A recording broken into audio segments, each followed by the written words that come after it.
The dust of redemption gulch hung thick and bitter in the noonday sun, coating the tongues of the townsfolk gathered in a loose, uneasy crescent before the saloon steps. It was a silence punctuated by the nervous coughs of men and the rustle of faded calico as women averted their gaze, a silence that amplified the grating voice of Silas Blackwood. He stood on the top step, a man whose girth was matched only by his arrogance, his thumbs hooked into a brocade vest that strained over his belly. Beside him, a figure slumped, head bowed, a canvas sack roughly pulled over her hair and face, its crude eyeholes offering little view of the world, and less of dignity. "Step right up, gentlemen, step right up." Blackwood's voice, oiled with false bonhomie, sliced through the simmering heat. "A bargain today, a rare commodity indeed. For the discerning buyer, a wife. Guaranteed, robust." A snicker rippled through a knot of Blackwood's cronies lounging near the saloon doors.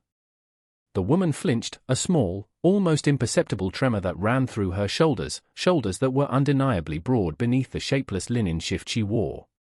Jedediah Stone watched from the edge of the sparse crowd, his face like weathered granite, eyes the color of a winter sky holding a storm that rarely broke. He'd ridden into town for salt and nails, not for this spectacle of human degradation. His ranch, nestled deep in the quiet canyons, was a refuge from such ugliness, a place where the memory of his Martha still lingered, gentle as the scent of dried lavender. He saw the tremble of the woman's hands, clasped tight in her lap, raw-knuckled and stained with what looked like lie.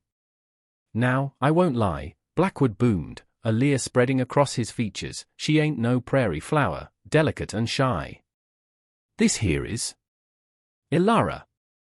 And Ilara, well, Ilara's got substance. More than enough for any man, eh?" More laughter, louder this time, cruel and sharp. Too fat, some might say.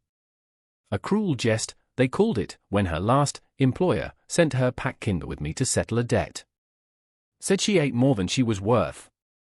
The canvas over Ilara's head seemed to shrink, as if she were trying to disappear within herself. Jedediah's jaw tightened. He knew Blackwood, knew the venom that dripped from his words, the casual cruelty that was his stock in trade. He'd seen men like him before, men who built themselves up by tearing others down. "So, what am I bid for this sturdy specimen?" Blackwood jeered, his gaze sweeping the crowd.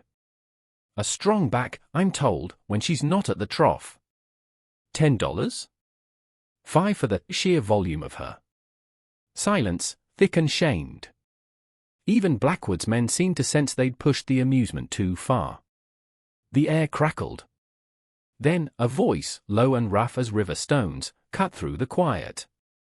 $20. Head snapped towards Jedediah. He stood unmoving, his expression unreadable. His hand rested near the worn Colt at his hip, not as a threat, but as a habit. Blackwood blinked, momentarily stunned. "Stone? You, Jedediah Stone." A smirk played on Blackwood's lips. "Well, I'll be. Didn't figure you for the type, widower. Got a taste for quantity, have you?" Jedediah's eyes didn't waver. $20. For the woman. Not for your talk. A low murmur went through the crowd. Some looked at Stone with pity, others with a dawning, confused respect. Sheriff Brody, a man whose weary face showed the strain of keeping peace in a town that often preferred chaos, shifted his weight, his gaze fixed on Jedediah. Blackwood, seeing a chance to recover his bluster and perhaps further humiliate both Stone and the woman, grinned. "20 it is, from the lonely rancher. Sold, to Jedediah Stone. May she fill your house, Stone. And your pantry." The laughter was more subdued now, uncertain. Jedediah stepped forward, his movements deliberate. He ignored Blackwood, his attention fixed on the woman. He reached out a hand, not to the rope that loosely bound her wrists, but towards the canvas sack. His fingers, calloused and strong, hesitated for a moment before gently, almost reverently, lifting the crude hood from her head. The woman, Ilara, blinked against the sudden light, her eyes, wide and startled, the color of moss after a spring rain. Her face, though smudged with dirt and streaked with silent tears, was not the grotesque caricature Blackwood had painted. It was a face that held fear, yes, but also a flicker of defiance, a deep-seated weariness that spoke of battles fought and lost, but not surrendered. Her chestnut hair, matted and dull, framed features that were full, undeniably, but held a quiet sorrow that resonated with something deep inside Jedediah. He saw not the too-fat bride of Blackwood's cruel mockery, but a soul adrift, much like his own. He offered her his hand, calloused palm up. He said, his voice softer now, the roughness gone, replaced by a timbre that held an unexpected gentleness. "I'm Jedediah Stone. You'll come with me." Elara stared at his outstretched hand, then up at his face. She saw the lines etched by sun and sorrow, the quiet strength in his eyes, the absence of the sneering contempt she had grown so accustomed to. Hesitantly, as if unsure it wasn't another trick, another layer to the humiliation, she placed her hand in his. His grip was firm, steady, a silent promise of something other than pain. The journey to his ranch was made in near silence. Jedediah had untied the rough rope from her wrists, the chafed skin beneath a testament to her recent captivity. He'd hoisted her onto his spare mare, a placid animal, with a surprising ease that belied his lean frame. He walked beside, leading his own horse, the silence broken only by the plod of hooves on the dusty trail and the chirr of unseen insects. Elara rode stiffly, her gaze fixed on the saddle horn, her mind a whirlwind of fear and a fragile, nascent hope she dared not examine too closely.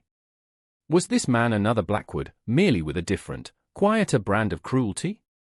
Or was he different? The sun climbed, then began its slow descent, painting the canyons in hues of orange and purple. Jedediah pointed to a thin plume of smoke rising in the distance. "Home," he said, the single word carrying a weight of meaning she couldn't yet decipher. The ranch was small, a cabin of sturdy logs, a neat corral, a barn that leaned slightly but looked solid. It was isolated, nestled in a fold of the hills, surrounded by the vast, indifferent beauty of the land. There was a stark tidiness about the place, a sense of order born of solitude. A porch swing sat still, as if waiting for a touch that never came. As he helped her down, his hands brief and impersonal on her waist, she noticed a small, fenced-off plot near the cabin. A single, weathered wooden cross stood at its head, adorned with a circlet of dried wildflowers, their colors faded but their forms still intact. Jedediah's eyes flickered towards it for a fleeting second, a shadow passing over his face so quickly she might have imagined it. Inside, the cabin was sparse but clean. A stone fireplace dominated one wall, a simple table and 2 chairs stood in the center, a narrow bed in one corner, a slightly wider one, neatly made, in another. There were signs of a woman's touch, subtle but present, a faded quilt draped over a chest, a row of mason jars glinting on a shelf, a small, cracked mirror hanging by a leather thong, reflecting the dim interior. "You can take that bed," Jedediah said, gesturing towards the wider one. "I'll be in the barn, mostly." Until, he didn't finish, turning away to stir the embers in the fireplace. Elara stood uncertainly, her hands clasped before her. The journey had been long, the emotional toll immeasurable. She felt a bone-deep exhaustion, yet sleep seemed a distant, impossible luxury. She watched him move about the small space, his actions economical, precise. He set a pot of coffee to brew, sliced bread, and put out a small crock of what looked like jam. He didn't speak, didn't look at her, but his presence wasn't threatening. It was contained. Later, after a meal eaten in the same heavy silence, Elara found herself staring at her reflection in the cracked mirror. The woman looking back was a stranger, her face rounder than she remembered, her eyes haunted. She touched her cheek, feeling the soft flesh, the source of so much scorn. What did this man, Jedediah Stone, truly want with her? Was this some elaborate, long-form cruelty? Or had she, against all odds, stumbled into the hands of a decent man? She looked at his back as he mended a piece of tack by the firelight, his profile stern, unyielding. Yet, she remembered the surprising gentleness with which he had lifted the sack from her head, the steady strength of his hand. Hope, a dangerous, fragile thing, began to unfurl in the desolate landscape of her heart. Days bled into weeks, settling into a rhythm as predictable as the sun's passage across the vast western sky. Jedediah was a man of few words, his life ordered by the demands of the land and his livestock. He rose before dawn, tended his cattle, mended fences, chopped wood, his movements imbued with a quiet efficiency. He treated Ilara with a distant, almost formal courtesy. He never touched her, never made demands, never spoke of the circumstances that had brought her to his isolated homestead. He left food for her on the table if he was out early, and in the evenings, they ate in a silence that was less oppressive than it had been initially, more a shared space of quietude. Ilara, at first, moved about the cabin like a frightened mouse, expecting a blow, a harsh word, a demand. When none came, a cautious curiosity began to bloom. She started by tidying the small cabin, her hands, accustomed to harsh labor, finding solace in simple tasks. She swept the rough-hewn floorboards, washed the few dishes with meticulous care, and mended a tear in one of Jedediah's shirts with neat, small stitches. He noticed, she knew, by the slight pause in his movements, the almost imperceptible nod he might give when he entered the cabin to find some small improvement. One afternoon, while Jedediah was out checking a distant waterhole, Ilara found herself drawn to the small, fenced-in grave. The wildflowers were brittle, their color almost entirely bleached by the sun. Hesitantly, she gathered a small posy of fresh, hardy blooms she'd seen growing near the creek, Indian paintbrush and columbine. With trembling fingers, she replaced the faded circlet on the wooden cross. As she stood back, a sense of peace settled over her, a connection to the unknown woman who lay beneath the earth, a woman Jedediah had clearly loved. When he returned at dusk, he stopped by the grave, his broad shoulders slumping for a moment. He touched the new flowers, his fingers tracing the vibrant petals. He said nothing when he came inside, but Ilara saw a new softness in his eyes, a flicker of something that might have been gratitude. Slowly, the layers of Ilara's fear began to peel away. She found her voice, at first in hesitant questions about the ranch, the weather, the animals. Jedediah answered in his usual terse way, but he answered. He never belittled her inquiries. He even, on occasion, offered a small piece of information unprompted.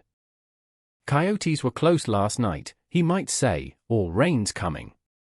Feel it in my bones, she learned to read the nuances in his silence, the subtle shifts in his expression. She saw the loneliness that clung to him like the scent of wood smoke, a loneliness that mirrored her own. She began to cook, using the simple provisions with a surprising skill.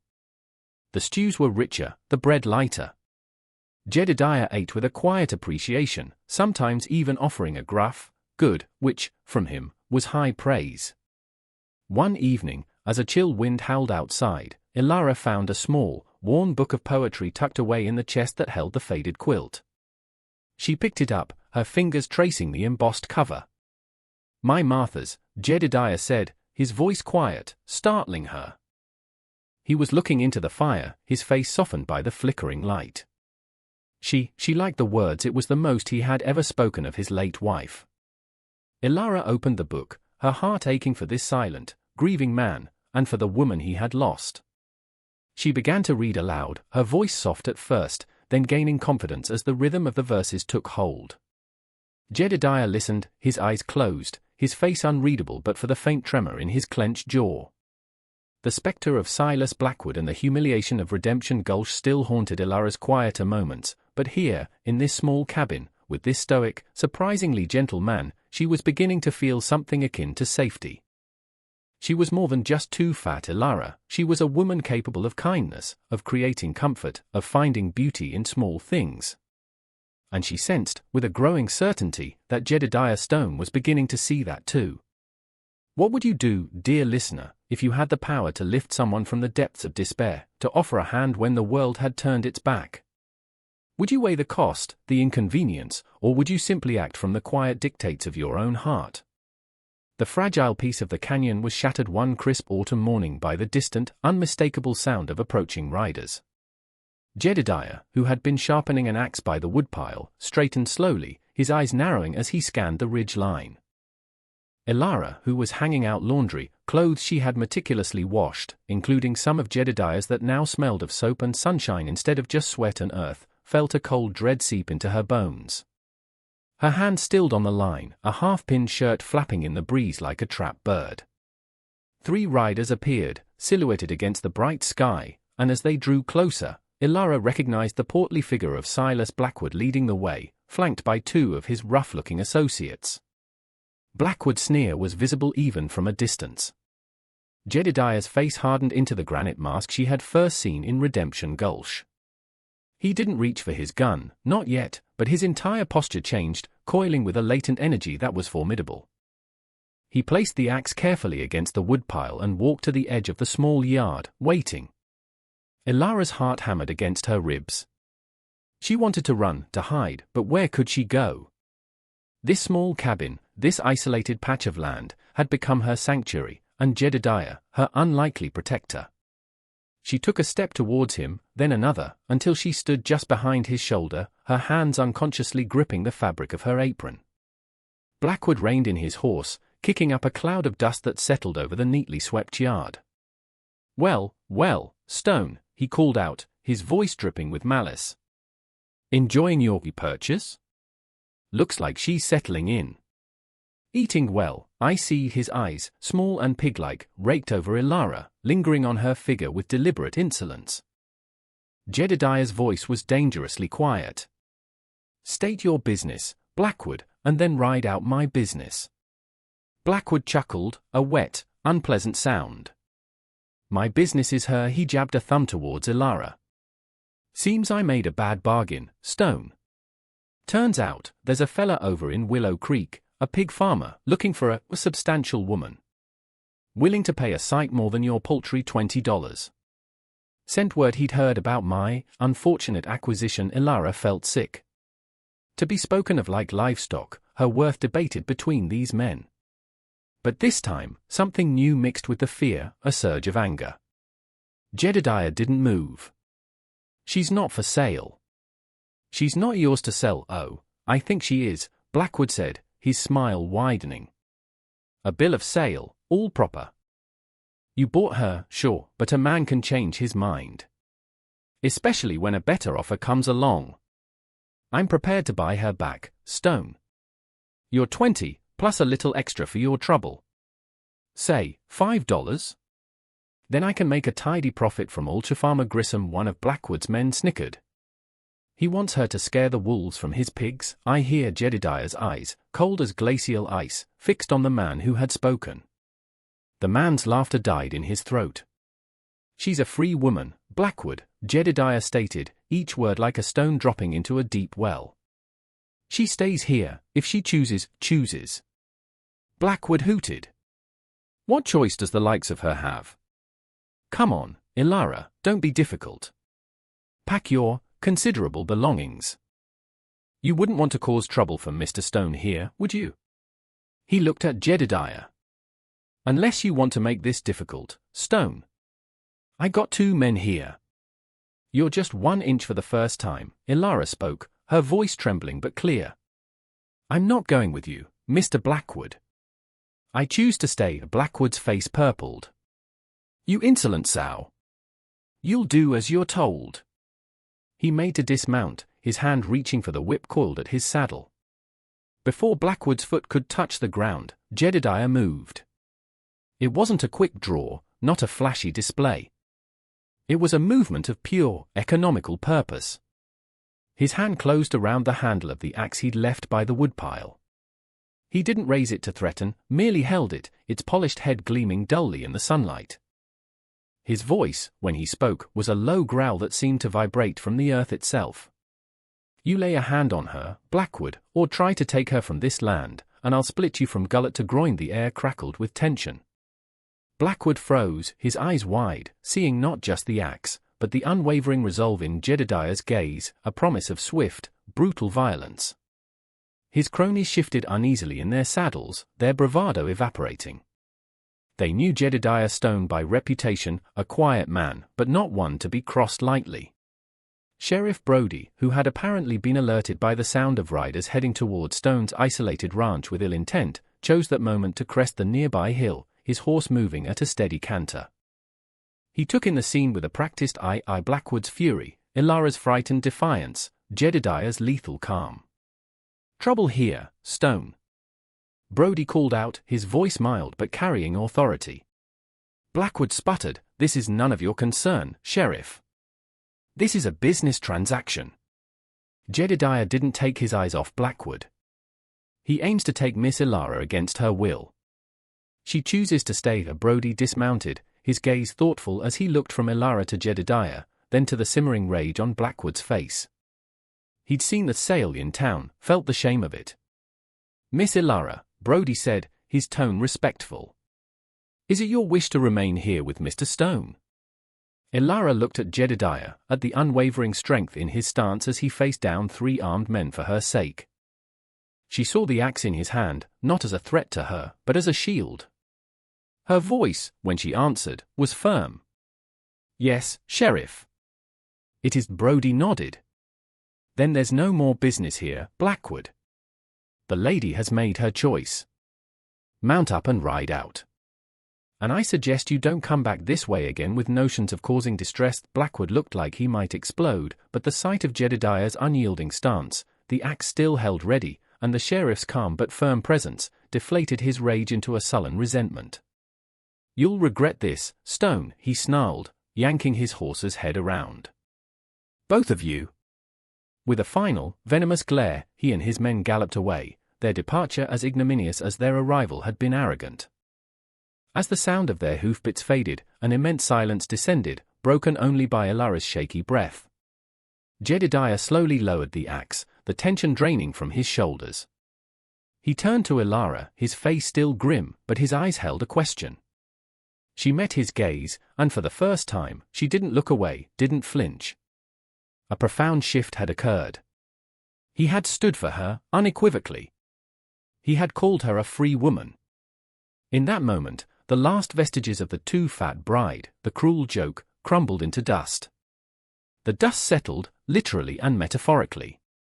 Sheriff Brody lingered only long enough to ensure Blackwood was truly gone, offering a curt nod to Jedediah that spoke volumes of newfound respect. A man's got a right to protect his own, Stone. And to offer shelter to them that need it. Then he too departed, leaving Jedediah and Ilara in the quiet aftermath. Ilara watched Jedediah return the axe to its place, his movements deliberate, as if setting down a heavy burden. The raw, primal fury she had witnessed in him was banked now, but its echo remained, a testament to the depths of his capacity for protection.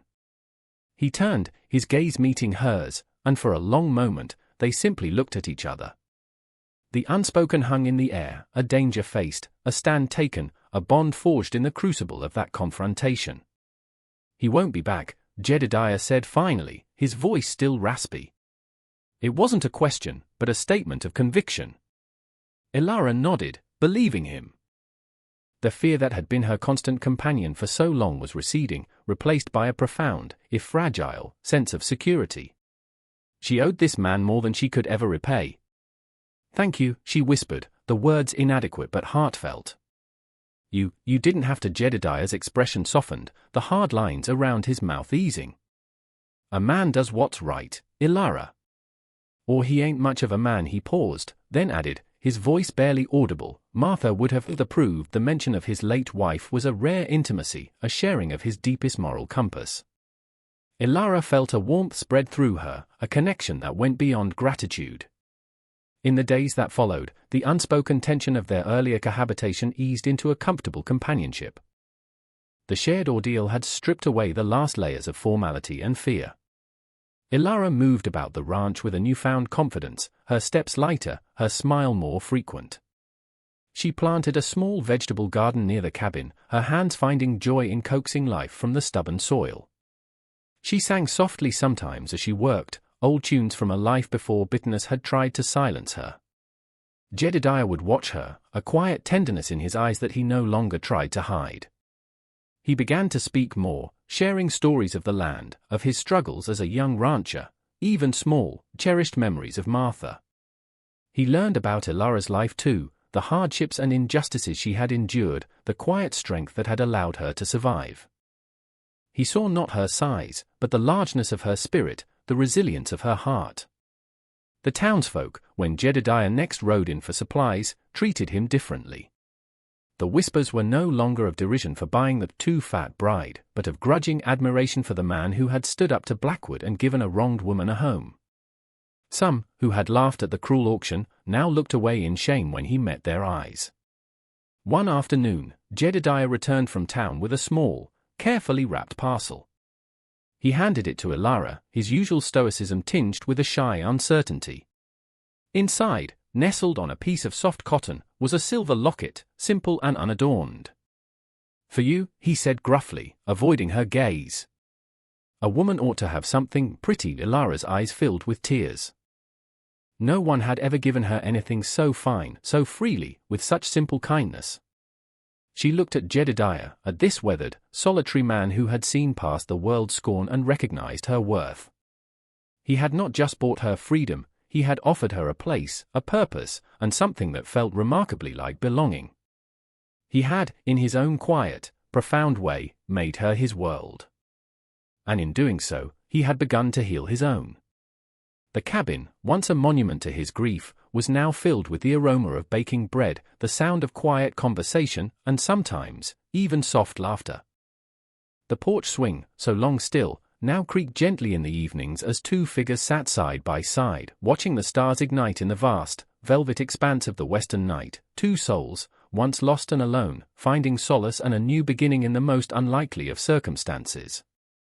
Theirs was a love story not of grand pronouncements, but of quiet acts of courage and unwavering acceptance, a testament that true value lies not in outward appearances, but in the steadfast heart. If this story of unlikely love and hard-won redemption moved your spirit, share it with someone who needs a light in the darkness. And don't forget to click that subscribe button for more tales that search the human soul.